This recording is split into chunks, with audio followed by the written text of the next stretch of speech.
Olá, alunos de terceiro ano. Vamos lá, então, continuando Guerra Fria, tá? Tem muita coisa pra gente abordar ainda, certo? Não só do capítulo do livro, mas também de outros tópicos, né? Que não são no capítulo específico sobre Guerra Fria. Então, a gente falou de Estados Unidos, né? Agora vamos falar um pouquinho de União Soviética, até mais ou menos a década de 60, 64, basicamente, tá? Que é o tópico do livro de vocês. Então, basicamente, né, a gente tem que lembrar, isso eu coloquei num mapa mental que eu tô fazendo para vocês, que é a União Soviética, que é, digamos assim, né, o país que vai ter esse confronto, né, nessa bipolarização dos Estados Unidos, ela não, na verdade, essa bipolarização ela é muito entre aspas, tá, pessoas, porque a União Soviética parte, assim, muito atrás nessa corrida, digamos assim, ou nessa disputa. Por quê?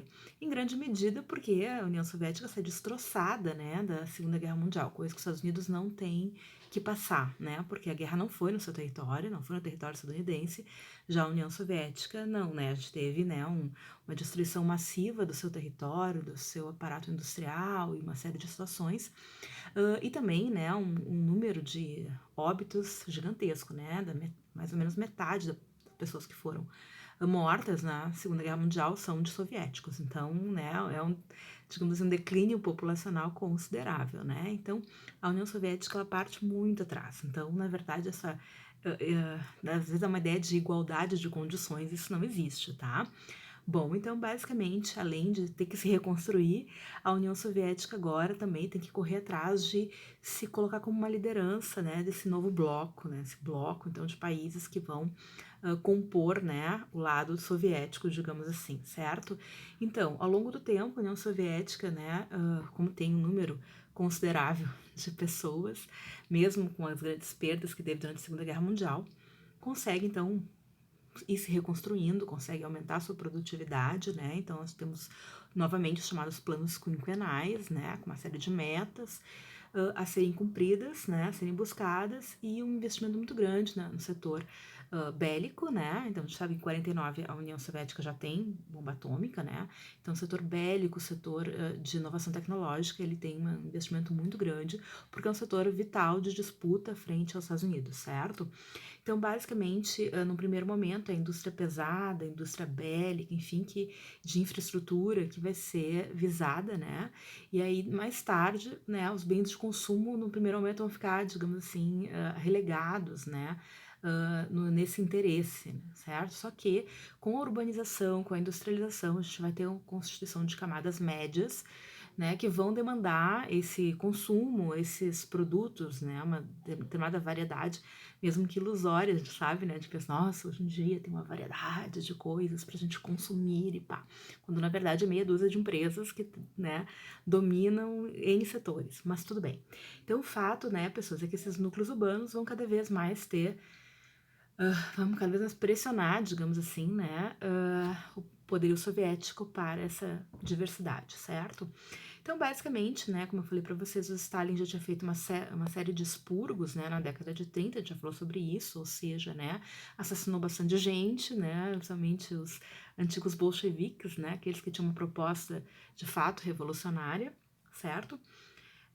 E isso, enfim, né, acaba se mantendo, né? Os grandes expurgos são na década de 30, mas ainda temos expulsões de pessoas, né? Censura, enfim, é uma ditadura, né, pessoal? Ditadura stalinista, tá? É o período que a gente chama, de fato. Né, basicamente, em 53, o Stalin morre, né? O diabo carregue. E quem é uma disputa, né, para saber quem vai então assumir depois dele. E nós vamos ter o Khrushchev, né, o Nikita Khrushchev, que vai então assumir depois do Stalin.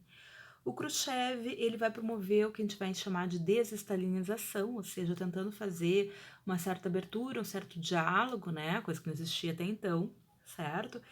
E inclusive ele vai, em 56, né, vai ter um congresso, né, então o Congresso do Partido Comunista, né, da União Soviética, que é o principal partido comunista, obviamente, tá?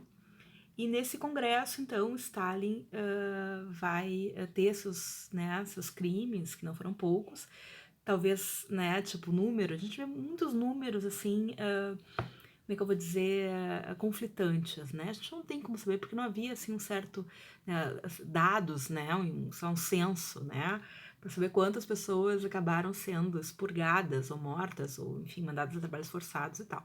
Mas a gente vê que muitas vezes, né, há certos documentos que não são muito confiáveis e que às vezes colocam números assim completamente impossíveis, né? E aí são contabilizados, sei lá, todo mundo que morreu durante a Segunda Guerra Mundial é contado junto, né?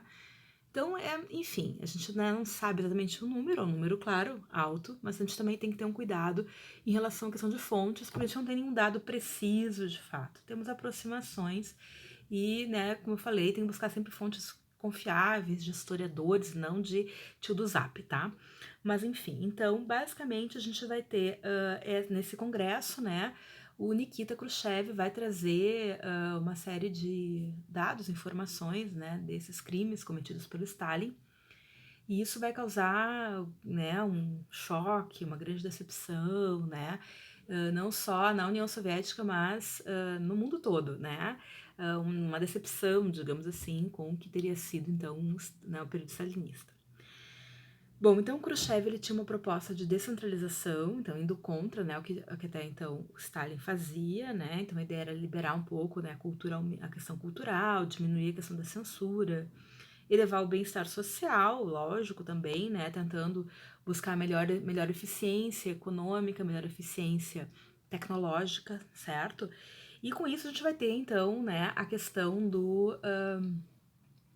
a questão da corrida armamentista e também da corrida. Ele dá mais ênfase, na verdade, não tanto à corrida armamentista. Inclusive, ele vai criar uma série de estratégias e diálogos com os Estados Unidos, principalmente, né, no governo do Eisenhower, que a gente vai chamar de coexistência pacífica. Mas ele vai basicamente investir muito na questão tecnológica, espacial, então a gente vai ter essa corrida espacial, que acaba sendo, entre aspas, né, tipo, tendo como marco inicial o lançamento do Sputnik, né, então que é o primeiro satélite enviado, né, para a região da órbita terrestre, isso em 57, né, depois vai ser enviado, se não me engano, o Sputnik 2, a gente vai ter também a questão da cadelinha Laika, né, que vai ser enviado o primeiro ser vivo, né, no caso, como um teste, digamos assim, né?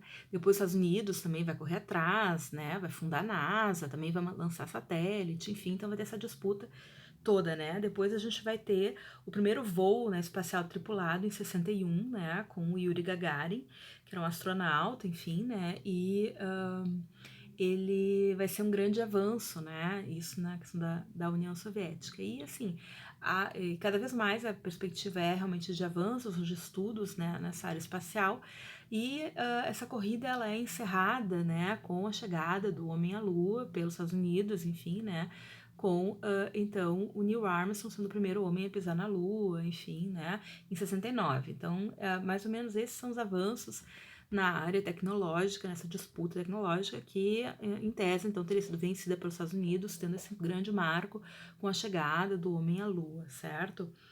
Bom, então, basicamente, a gente vai ver também que o Khrushchev vai flexibilizar um pouquinho, né, essa questão, as relações com seus aliados, então vai ser um momento em que a Guerra Fria, em tese, vai ter momentos de menos tensão, claro, depois a gente vai ter a situação, né, depois mais para frente, lá em 62, dos mísseis, né, em Cuba, daí vai ser um retorno à tensão, né, e na verdade o retorno, porque realmente vai ser uma coisa muito, mas não é durante o governo Kennedy dos Estados Unidos, então vai ser um momento realmente muito tenso, certo? Bom, então, como eu falei para vocês, em 56 a gente vai ter essa revelação, né, enfim, da situação da União Soviética, e também a gente vai ter, então, essa tentativa de abertura, essa desestalinização.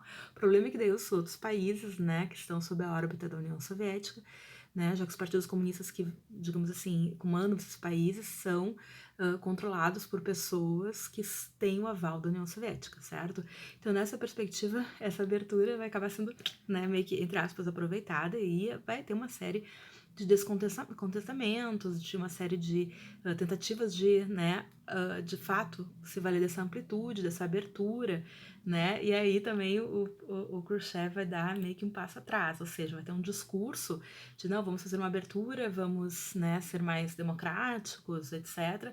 Mas depois, né, quando esses países, bom, então tá, então a gente quer essa democracia, a gente quer esse controle, essa possibilidade, né?